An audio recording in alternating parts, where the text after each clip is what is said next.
Hello guys, welcome back to my YouTube channel Learn with Hridyansh. So today आज हम आपके साथ एक नया टॉपिक लेकर आए हैं। प्रीवियस टॉपिक पर हमने डिस्कशन किया था mutability versus immutability in Python. तो प्लीज जिसने भी वो वीडियो नहीं देखा है तो प्लीज जाके देख लीजिए। एंड आज उसी वीडियो से रिलेटेड एक नया टॉपिक लेकर आए हैं जिसमें हम बात करेंगे पाइथन मेमोरी मैनेजमेंट की। तो बेसिकली जैसा कि हमने समझा था कि जो म्यूटेबल ऑब्जेक्ट्स होते हैं वो तो म्यूटेबल होते हैं जिनको म्यूटेबल कर सकते हैं, मतलब चेंज कर सकते हैं जो भी ऐड करना है या कुछ करना है। इम्यूटेबल ऑब्जेक्ट्स में क्या होता है कि अगर जब भी हमें उनमें कुछ भी चेंज करना होता है तो क्या करता है पाइथन उनके लिए दूसरा ऑब्जेक्ट क्रिएट करता है मेमोरी में।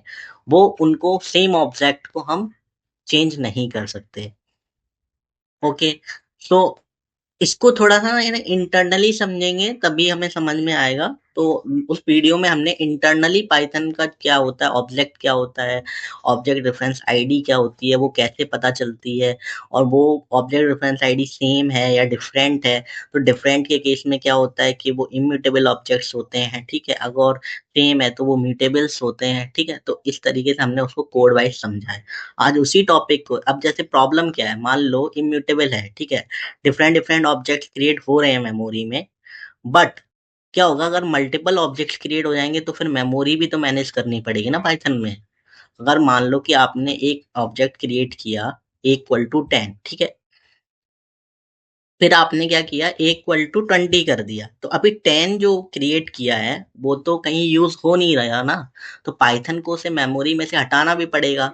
तो हटाना पड़ेगा तो वहां पर क्या करता है मेमोरी मैनेजमेंट काम करता है। मेमोरी मैनेजमेंट की एक पूरी लाइफ साइकिल होती है। तो वो कैसे वर्क करती है आज वो सारी चीजें समझेंगे। ओके। तो now let's come to the topic. सबसे पहले अगर आप लोगों ने अगर मेरा यूट्यूब चैनल नहीं सब्सक्राइब किया तो प्लीज सब्सक्राइब कर लेना। और ये जो ट्रिकी क्वेश्चंस जो आप इंटरव्यूअर आपको कंफ्यूज कर सकता है ना कोड वाइज, वो बिल्कुल क्लियर करके बताएंगे। तो आपको इस वीडियो से काफी कुछ नया सीखने को मिलेगा, आई एम श्योर। तो नाउ अपने वीडियो पे टॉपिक पे चलते हैं। तो जैसा कि आपको पता है मैं जो भी टॉपिक डिस्कस करता हूँ उसके लिए एक मीडियम आर्टिकल बना के रखता हूँ। तो जैसा कि आज का टॉपिक है पाइथन मेमोरी मैनेजमेंट एक्सप्लेन करेंगे। Interning, GC, reference counting, GC यानी गार्बेज कलेक्टर, तो इन सब टॉपिक को डीप डाउन समझेंगे। इनका मैंने पूरा डेफिनेशंस सब कुछ इस आर्टिकल में मेंशन किया है। तो प्लीज़ जाके एक बार आर्टिकल पढ़ लेना। आपको सारी चीज़ें क्लियर हो जाएंगी। जो भी एग्जाम्पल्स दिए हैं उनको एक बार यूज़ करके देख लेना और भी डाउट्स क्लियर हो जाएंगे। बाकी let's get to the code. अब हम इसको कोड के थ्रू समझते हैं। तो पाइथन जो मेमोरी का रैंडमली यूज नहीं करता। अगर आप कोई भी ऑब्जेक्ट क्रिएट करते हो ना इक्वल टू 10 भी डिफाइन कर रहे होगे ना, तो उसको वो रैंडमली मेमोरी यूज नहीं करता है। उसके पीछे एक लॉजिक होता है जहां पर क्रिएट, टास्क और क्लीन अप तीन चीजें वर्क करती हैं, ठीक है? तो आज हम उसी पूरे लॉजिक को कि मेमोरी का पूरा जो लाइफ साइकिल कैसे काम करता है वो समझने वाले हैं। सबसे पहला टॉपिक हमारे दिमाग में आएगा कि पाइथन मेमोरी आती कहाँ से है। ओके। तो यहाँ पर दो चीजें आती हैं, stack versus heap. Okay. Stack क्या होता है? जो क्या स्टोर करता है वेरिएबल नेम्स यानी रेफरेंस को स्टोर करता है। ओके। हीप क्या होता है? स्टोर करता है एक्चुअल ऑब्जेक्ट वैल्यू। जो भी जैसे मान लो कि ये देखो नीचे हमने एग्जांपल से डिफाइन किया है ए इक्वल टू 10। तो ए जो होगा वो हमारा रेफरेंस यानी स्टैक में जाएगा और 10 जो होगा वो हमारा हीप में जाएगा। ओके। नाउ इसको ऑब्जेक्ट क्रिएशन और मेमोरी एलोकेशन के थ्रू समझते हैं। जब भी हम कोई ऑब्जेक्ट क्रिएट करते हैं जैसे मान लो x इक्वल टू 1000, तो पाइथन क्या करता है एलोकेट करता है memory in the heap. Heap में एक मेमोरी एलोकेट करता है, स्टोर करता है ऑब्जेक्ट को उसमें, एक असाइन करता है रेफरेंस। रेफरेंस असाइन करता है मतलब 0 हो गया 1 हो गया जितना भी उसका रेफरेंस होगा वो असाइन करेगा वेरिएबल को। वेरिएबल को वो रेफरेंस असाइन करेगा और उसका रेफरेंस काउंट जो होगा वो +1 हो जाएगा। ठीक है? रेफरेंस यहाँ पे काम कर रहा है। रेफरेंस का मतलब है ID. Okay. Object reference ID, यहाँ पे रेफरेंस का ये मतलब है, इसको कोड से समझेंगे कि ऑब्जेक्ट रेफरेंस आईडी क्या होता है, और उस ऑब्जेक्ट रेफरेंस का आईडी का जो काउंट होता है वो +1 हो जाता है, सेट हो जाता है, ठीक है। जैसे ही वो रेफरेंस काउंट, ये आगे गार्बेज कलेक्टर पे डिस्कस करेंगे, ठीक है। तो चलो पहले हम एक एग्जांपल से समझ लेते हैं थोड़ा सा। वेयर इज व्हाइट बोर्ड, ठीक है। ये हमारा स्टैक हो गया, क्या है, स्टैक है। तो this is stack and it's heap, ये हमारा हीप हो गया, ओके। स्टैक में इस तरीके से वेरिएबल्स डिफाइन होते हैं। ये थोड़ा सा लाइन, मेरा ड्राइंग इतना अच्छा नहीं है। Let's see, a equal to क्या है, 10 है, ओके। 10 यहाँ पर, ओके, एक सेकेंड को थोड़ा सा रब करता हूँ। हम्म, थोड़ा सा बड़ा बनाते हैं, इक्वल टू 10, ओके। अभी क्या हुआ, ये 10 यहाँ मेमोरी में क्रिएट हुआ, इसका एक ऑब्जेक्ट रेफरेंस आईडी बना, ठीक है। इसको शॉर्ट में लिख देता हूँ, ऑब्जेक्ट रेफरेंस आईडी, ठीक है। ये यहाँ पर ऐसे इसका आईडी मान लो हो गया, एग्जाम्पल ले लेते हैं 101, ठीक है। और ये इसका रेफरेंस आईडी, मतलब मेमोरी में कोई भी चीज कहीं भी सेव होती है ना, तो उसका एक यूनिक आइडेंटिफायर होता है, ठीक है। यूनिक आइडेंटिफायर को हम रेफरेंस आईडी बोलते हैं। अभी क्या होगा, जो ये 101 है, इस वेरिएबल को ये 101 असाइन हो जाएगा, ठीक है। ये हो गया 101। अभी इसको ये नहीं पता है कि इसमें वैल्यू क्या है, इसको ये नहीं पता ये 10 है, 20 है, 30 है, 40 है, इसको कुछ नहीं पता। इसको क्या पता है कि इसका पॉइंटर्स पता है ना, पॉइंटर्स पढ़े है ना। इसको ये पता है ए का जो ए को जो वैल्यू लेके आनी है उसका पॉइंटर क्या है, 101 है, ठीक है। अभी यहाँ पे b इक्वल टू 10 अगर आया तो क्या होगा, उसके लिए नया ऑब्जेक्ट क्रिएट नहीं होगा, उसके लिए क्या होगा, इसको भी 101 असाइन हो जाएगा, ठीक है। इसको भी 101 असाइन हो गया, ठीक है। अभी यहाँ पे क्या होगा, ये 101 है ना, इसका जो रेफरेंस काउंट है वो हो गया 2, ये हो गया रेफरेंस काउंट, ये 2 हो गया, ठीक है। ये रेफरेंस काउंट 2 हो जाएगा। ऐसे ही इसको अभी और असाइन होंगे तो उसका रेफरेंस काउंट +1 होता जाएगा। बट जो वेरिएबल है वो हम ये बोल सकते हैं एक्चुअल वैल्यू नहीं होती है जो हम डिफाइन करते हैं, ठीक है। वेरिएबल में कभी भी एक्चुअल वैल्यू स्टोर नहीं होती है पाइथन में, ओके। अभी इसमें एक लॉजिक आता है पाइथन का, बहुत मोस्ट इम्पॉर्टेंट लॉजिक है। जब भी हम मेमोरी मैनेजमेंट की बात करते हैं तो क्या करता है ना पाइथन, पाइथन में होता है इंटरनिंग एंड कैशिंग। इंटरनिंग एंड कैशिंग, जब भी कोई ऑब्जेक्ट क्रिएट होता है तो बीच में एक ऑप्टिमाइजेशन लेयर होती है, ठीक है। ऑप्टिमाइजेशन लेयर को थोड़ा सा समझते हैं,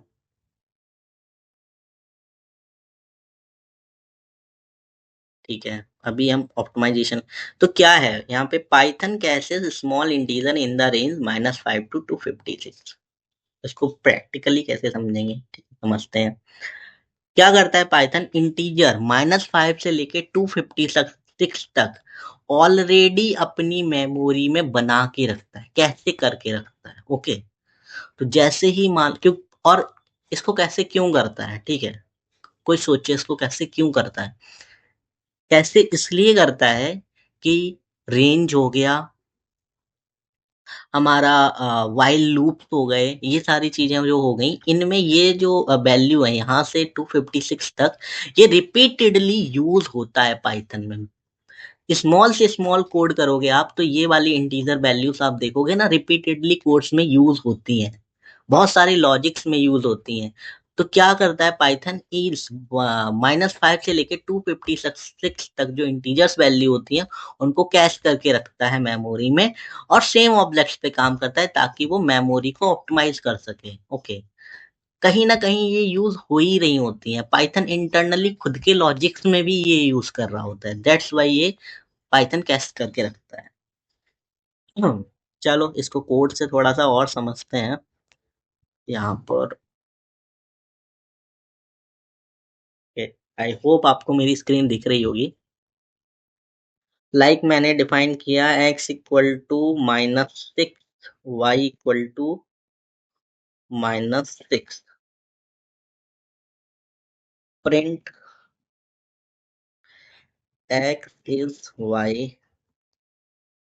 ये क्या आएगा इसका, जैसा मैंने बोला था -5 से लेके 256 तक, ये -5 से बाहर हो गया है, -6 हो गया है, तो यहाँ पर इसका आउटपुट फॉल्स आएगा। सेम अगर -5 ले लेते हैं, x equal to -5, y equal to -5, इसका आउटपुट ट्रू आया है। आप लोग देख लो, मैं हाईलाइट कर दे रहा हूँ, इसका आउटपुट ट्रू आया है। आउटपुट ट्रू आया है क्योंकि ये लिमिट के अंदर है, जो कैसे की लिमिट होती है -5 से लेके 256 तक। अभी सेम क्या करते हैं, x equal to 257, y equal to 257, ठीक, ये फॉल्स है। अभी क्या करते हैं, 256, y इक्वल टू 256, सी, ये ट्रू, बिकॉज ये कैश लिमिट के अंदर आ रहा है और ये कैश लिमिट के बाहर जा रहा है, दैट्स वाई यहाँ पे आर टू फॉल्स है। और फिर उस केस में क्या करता है, जब लिमिट के बाहर जा रहा होता है ना, तो पाइथन क्या करता है, डिफरेंट डिफरेंट ऑब्जेक्ट्स बना देता है। डिफरेंट ऑब्जेक्ट, एक्स के लिए अलग ऑब्जेक्ट बनाया है, वाई के लिए अलग ऑब्जेक्ट बनाया है। तो अगर आपको ये देखना है कि इनका डिफरेंट ऑब्जेक्ट बना है या सेम ऑब्जेक्ट यूज कर रहे हैं, तो हमें उसके लिए क्या करना पड़ता है, हमें उसको उसके लिए आईडी कीवर्ड का यूज करके चेक करना पड़ता है। ठीक है, दूसरा चीज, तो ये तो हो गया हमारा इंटीजर के केस में कैशिंग और एंटरिंग, ठीक है। बट हम ये नहीं बोल सकते, इंटरव्यूअर हमें कभी कभी पूछ ले, तो हमें यहाँ पे एक चीज याद रखनी पड़ेगी, ये पाइथन जो है ना, जब हमने लोकली अपने सिस्टम में चला रहे हैं, उसका कैसे लिमिट -5 से 256 तक है। बट ये क्या है, आईडी टू आईडी वेरी करता है, आईडी टू आईडी वेरी करता है। इसका भी मैं आपको एक एग्जांपल दिखा देता हूँ, सेम कोड है, ओके। इसको कॉपी कर लेते हैं। एक हमारा पाइथन का ऑनलाइन आईडी है, ठीक है, और ये चीज हमेशा याद रखना, जो इस कीवर्ड है पाइथन का, वो हमेशा रेफरेंस ऑब्जेक्ट आईडी को कंपेयर करता है और इक्वल टू वैल्यू को कंपेयर करता है, okay.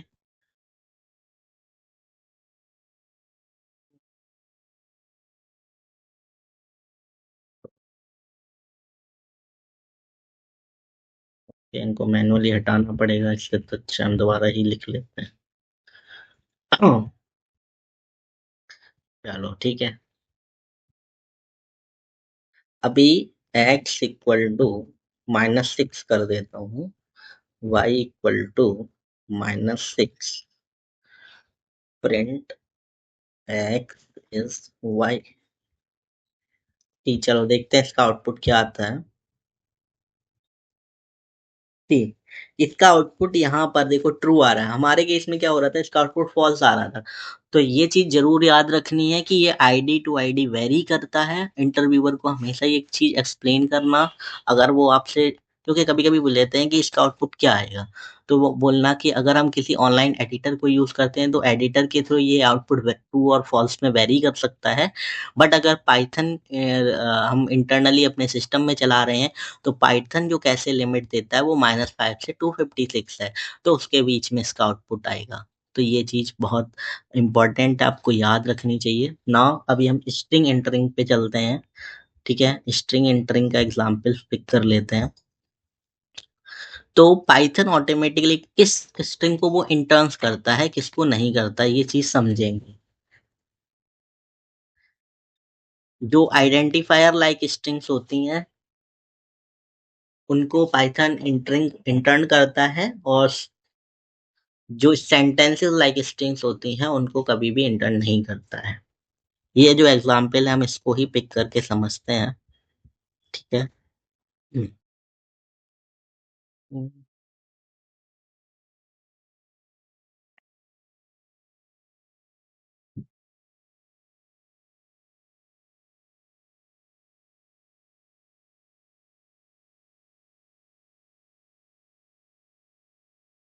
S1 equal to hello.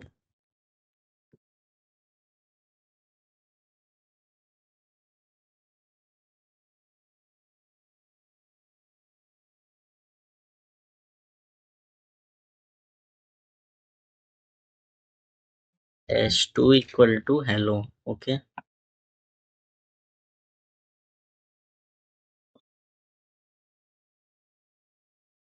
S1 is S2। ठीक, यहाँ पर हमें आउटपुट क्या मिल रहा है? ट्रू मिल रहा है। नाउ हम एस हेलो वर्ड के केस में देखते हैं। Hello word.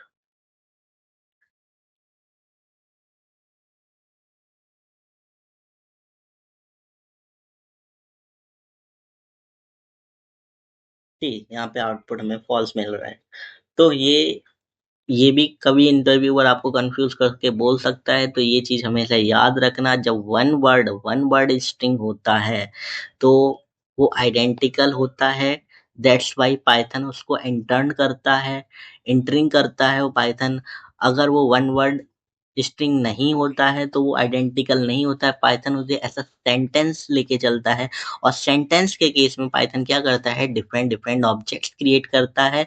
तो अगर हम उनकी मेमोरी को ऑब्जेक्ट रेफरेंस आईडी को कंपेयर करेंगे तो यहाँ पे हमें फॉल्स आएगा, और इंटर आइडेंटिकल के केस में हमें ट्रू आएगा। तो कभी ये भी कंफ्यूज कर सकता है आपको इंटरव्यूअर, ऐसे करके पूछ के।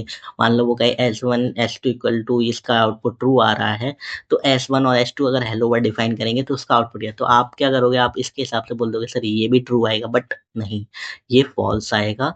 तो ये चीज ध्यान रखना। इंटरिंग और कैशिंग का लॉजिक बहुत मतलब बिट कंफ्यूजिंग है। नाउ आप come to the next point, हम बात करते हैं रेफरेंस काउंट पे। ठीक है। अभी हमारा नेक्स्ट टॉपिक है रिप। हाँ, और एक और चीज, जैसे कि उन ऑब्जेक्ट्स को भी इंटर्न करता है पाइथन जो कंपाइल टाइम पर बन रहे हो, लाइक जिनका पता है हमें कि वो इक्वल टू पाइथन है, राइट। जैसे इस केस में इक्वल टू पाइथन हमको पता है कि ये पाइथन ही है।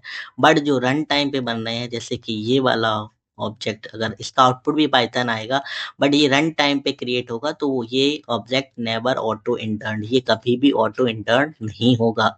तो रन टाइम पर जो भी ऑब्जेक्ट्स क्रिएट होते हैं वो कभी भी ऑटो इंटर्न नहीं होते हैं। कंपाइल टाइम वाले ऑब्जेक्ट्स ओनली ऑटो इंटर्न होते हैं। ऑटो इंटर्न के केस में भी लिमिट्स है, जैसे इंटीजर के केस में मैंने बताया क्या लिमिट है, और स्ट्रिंग के केस में मैंने बताया वो आइडेंटिकल होने चाहिए, वन वर्ड होना चाहिए। दैट्स वाई उन्हीं ऑब्जेक्ट्स को पाइथन इंटर्न करता है। ठीक है। ना, फिफ्थ पॉइंट हमारा रेफरेंस काउंटिंग आ गया। यहाँ पर प्राइमरी मैकेनिज्म क्या है? Python mainly manages memory using reference counting. तो यहाँ पर रेफरेंस काउंटिंग का ना बहुत बड़ा रोल है मेमोरी मैनेजमेंट में। पाइथन जो भी मेमोरी मैनेज करता है वो रेफरेंस काउंट के बेसिस पे करता है। ऑटो मेमोरी मैनेज जो होती है, जैसे कि यहाँ पे एग्जांपल में मैंने डिफाइन किया इक्वल टू, मैंने दिस असाइन किया एक, और बी इक्वल टू दिस, तो यहाँ पे रेफरेंस काउंट जो है इसका 2 हो गया है। अगर हम इसका डिलीट करेंगे, delete a and delete b, तो रेफरेंस काउंट 0 हो जाएगा। और वहां पर जैसे ही रेफरेंस काउंट 0 होगा तो क्या करेगा? ऑब्जेक्ट इमीडिएटली फ्रीड हो जाएगा, मेमोरी से रिमूव हो जाएगा, और वो मेमोरी का जो स्पेस होगा वो फ्री हो जाएगा। ठीक है। हम अभी इस केस में देखो, A equal to this, B equal to this, A append B, B append A. Even after deleting variable, reference count never becomes zero. Memory leak risk, यहाँ पे memory leak risk आ जाता है। ये प्रॉब्लम है circular reference में। ठीक है। तो ये देखते हैं।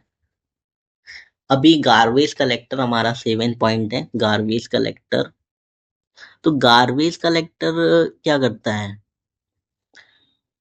इन सबको ना अभी एग्जाम्पल के साथ भी समझेंगे, ठीक है। तो पाइथन का जो बैकअप सिस्टम है ना, उसको हम कहते हैं गार्बेज कलेक्टर।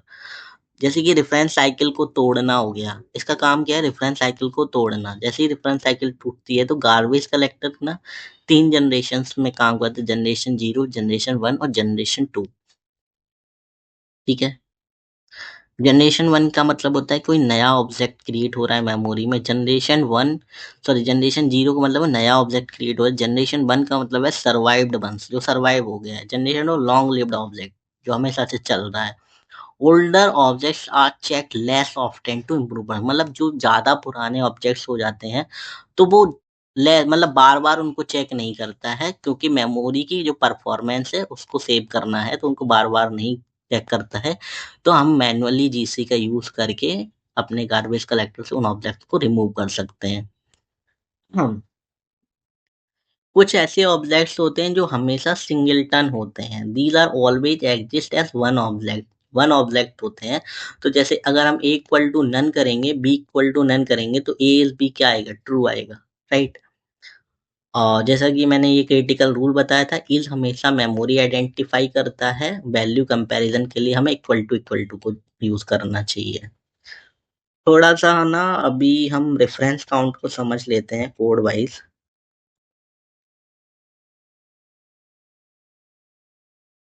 इसको बार बार क्वाइट इसलिए कर रहे हैं कि आपको सही से ये पूरा दिखाई दे, ठीक है। अभी था A equal to this, okay, right. और फिर हमने यूज किया बी इक्वल टू ए। अभी हम इसका रेफरेंस काउंट अगर हमें चेक करना हो ना, इंपोर्ट, सॉरी, इसको शुरू से दिखाते हैं, आपको ए का भी रेफरेंस काउंट दिखाते हैं तो ज्यादा सही रहेगा। Python, okay. जैसे ही मैंने इसको ए इक्वल टू दिस डिफाइन किया, अभी हम सिस्टम को इंपोर्ट कर लेते हैं, इंपोर्ट sys, ठीक है। अभी हम इसका रेफरेंस काउंट देखते हैं, print dot gate reference count. इसका रेफरेंस काउंट देखना है हमको, ए का रेफरेंस काउंट देखना है। ओके, डिड यू मीन, यहाँ पे इस तरीके से काम करता है, गेट रेफ, हाँ,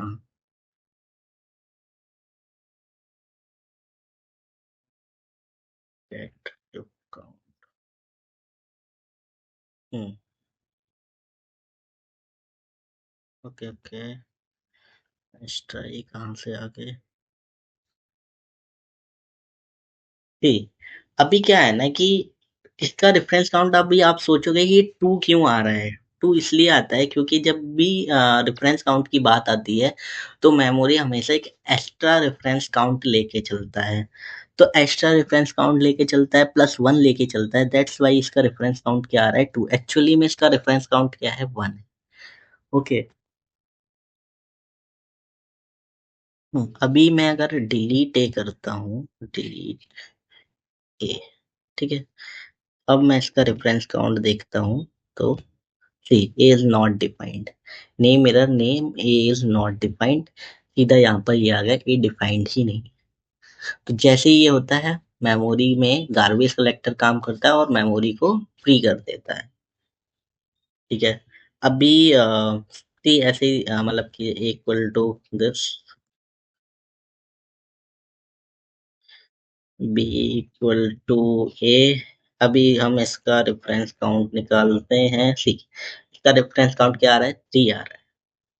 तो इस तरीके से आप किसी भी ऑब्जेक्ट का रेफरेंस काउंट पता कर सकते हो, ठीक है।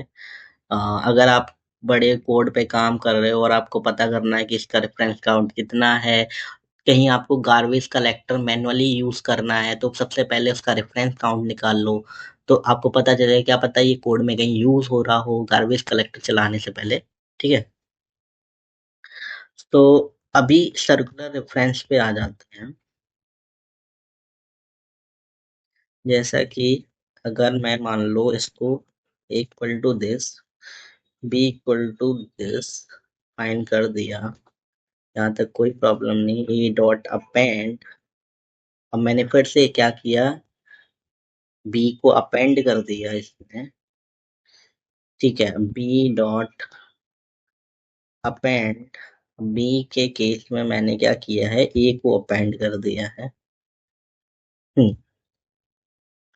अभी क्या हो रहा है, ए बी को रेफर करता है, ठीक है। बी किसको रेफर कर रहा है, ए को रेफर कर रहा है, यानी कि दोनों का जो रेफरेंस काउंट है कभी जीरो नहीं होता। तो यहाँ पे मेमोरी लीक की सिचुएशन आ जाती है। अभी यहाँ पे रेफरेंस काउंट देख लेता हूँ इनका। ओके, हाँ सी, अच्छा, एच बाई एस को डिफाइन कर दो भाई।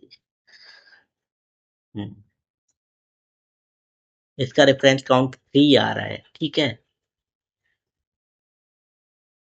ओके, अभी हम बी का रेफरेंस काउंट चेक करते हैं। इसका भी 3 आ रहा है। अगर अभी हम क्या करें, इसको डिलीट कर देते हैं, ठीक है। मान लो मैंने चलाया डिलीट ए, अब मैं देखता हूँ ए का रेफरेंस, बी को रेफर कर रहा था ना, बी, देखिए तब भी इसका रेफरेंस काउंट कितना है, 3 है। आई होप आप, मुझे लगता है कि आपको रेफरेंस काउंट, ऑब्जेक्ट कैसे क्रिएट होते हैं, रेफरेंस कैसे असाइंड होते हैं, रेफरेंस काउंटिंग कैसे काम करती है, फिर हमारी जो ऑप्टिमाइजेशन लेयर है इंटरनिंग, वो कैसे एप्लीकेबल होती है, किस पे एप्लीकेबल होती है, ये भी आपको पता चल गया होगा। जैसे ही रेफरेंस इसका जीरो होता है तो क्या होता है, मेमोरी फ्री हो जाती है। अगर साइकिल डिटेक्ट होती है तो जीसी जीसी क्लीनअप काम करता है ना। तो गार्बेज कलेक्टर जो है वो साइकिल्स को हैंडल करता है, पाइथन यूज करता है रेफरेंस काउंटिंग को फर्स्ट, और जीसी काउंटर जो है वो सारे सबको मैनेज नहीं करता, एवरीथिंग मैनेज नहीं करता है, ठीक है। तो जो इज है वो हमारा वैल्यू कंपैरिजन नहीं करता, ये हमारा जो परसेप्शन है इसको अब क्लियर कर लेना आप। तो आपको इस वीडियो से ये पूरा जो इसका साइकिल, अगर आपसे कभी कोई पूछ दे कि मेमोरी मैनेजमेंट का साइकिल क्या है पाइथन में, तो सबसे पहले क्या आप बताओगे, आप ऑब्जेक्ट क्रिएटेड, देन फिर reference assigned, reference counting increase होती है, after that interning, if applicable होगा तो, आफ्टर दैट रेफरेंस जब जीरो होगा तो फ्री हो जाएगा, साइकिल अगर ये डिटेक्ट होती है तो हमारा जीसी क्लीनअप चलता है, गार्बेज कलेक्टर काम करता है। तो thank you so much for watching my video, और इसको प्लीज इस आर्टिकल को पढ़ लेना, आपको बहुत सारी चीजें क्लियर होंगी इससे, ठीक है। और जब भी हम डिलीट यूज करते हैं हमारा तो डिस्ट्रक्टर कॉल होता है, ये वाला डिस्ट्रक्टर, हैप्पी कोडिंग और कीप लर्निंग। और